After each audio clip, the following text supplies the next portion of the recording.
I'm going to speak mostly to collaboration and less to innovation, but I think I'm going to kick off with a few thoughts on innovation from my perspective. And I say that fairly simply in that, conveniently, right up to the very last minute, Jeff even scooped a little bit of what I was going to say. So for me, innovation is not limited or largely about, in the world that I work in, the technological innovation only. So innovations in how we make decisions, who decides and how, governance, as Jeff noted, will be equally, if not more important, to a sustainable water future in Canada. So issues of what management actions we choose, how we adapt those solutions over time as we succeed and, yes, as we fail. These are areas also that are, I think, ripe for innovation, ripe opportunities for innovation, and arguably, I think there are many interesting innovations happening across this country that are bubbling from the watersheds up. So that's kind of my view on innovation, but the notes that I'm prepped with, as I said, were mostly about collaboration.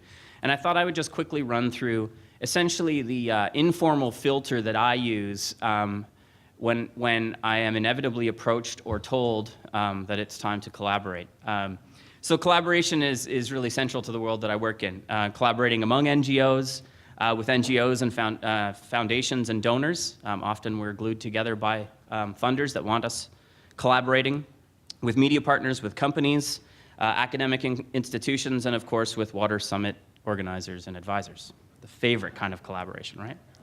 First point that I want to make is collaboration is a means to an end, and it's not an end in itself. I have been in no shortage of conversations where well-meaning people have said to me, hey, you should collaborate with Bill or Karen or Mike or Pete. You're both working on water, right? So it just makes sense. Well, as everybody here knows, water is a very broad, big topic. There needs to be more to the conversation about collaboration than just that. So there needs to be a focus at the very earliest stages on the ends to which we're directing our collaborative means. Greg, I'm going to make notes along the way here about who stole the things that I was going to say. Greg pointed to this earlier this morning in his noting that there's a need to establish a common goal or objective before leaping into kind of the collaborative realm of strategies and action plans. Number two, collaboration takes time, and there's no doubt about it. There's a time investment, and in my experience, collaboration does not always, and maybe seldom ever, results in a time savings in the short term. It takes time to build trusting relationships, to get people on the same page, and to define objectives and clarify roles and responsibilities. But I would argue that in the long term, there is indeed a time savings associated with collaboration, because when a collaboration is on a solid footing, the results in decisions, actions, and importantly, the impacts are co-owned and therefore more robust than sole source solutions. Another rule of thumb, number three, make collaborations only as formal as they need to be. At one point in time, I'm talking out of school a little bit, there was this little movement within our organization that we needed to really step up the signing of MOUs, to which I said, a good way to spoil a collaboration in the early stages is to first pass over an MOU across the table. So certainly the formalization of a collaboration is an important element of it, but probably not the place to start. There's a time and a place for formalizing governance structures like steering and advisory committees, for signing MOUs or collaborative agreements. But I think that those other elements, getting straight on goals, building relationships, that gut check, getting a general sense of, can I work with these people? You know, I wish I'd asked myself that before Anthony convinced me to be part of the advisory committee. Just kidding. I love these people. But I do think that's really important before you get to formalizing a collaborative approach where money may be changing hands, contracts are being signed. This is the way we function when we partner with companies, you know, when there's something formal that needs to happen, we get clear objectives, we sign an MOU. On the other hand, if we're going to host a joint meeting, we shake hands and decide who's going to buy lunch, and it's typically not us. Number four of my five, personal relationships are key. This is the one that Anna stole.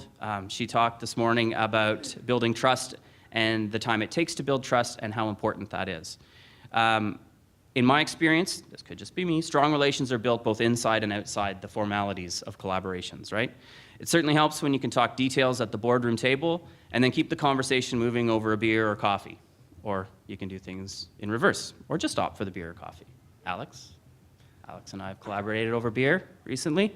Number five and the last one, and Anthony, he himself the man at the front of all this, stole this one. The collaboration is messy. You've used that term a number of times over the day, and it is. And I promised a reference to a mosh pit, so here it is. I found collaboration to be much more like a mosh pit than a ballet. There's lots of running around into each other, tripping over each other, taking turns crowd surfing. I could go on, but I won't. There needs to be a shared understanding going in that things may not work out, or they might not work out as planned, and I think that's part of collaborating. There are likely many pathways to success. There are risks and rewards. The key to keeping collaborations functioning in this context, in the mosh pit context, I think comes back to the first point. That's being clear on where you're heading, on your goal, your objective, and on the impact and outcomes you're trying to deliver on, and on the part of the world, the watershed, if you will, you're trying to change for the better, for the good of everyone together. And that's really, to me, what should be driving collaboration.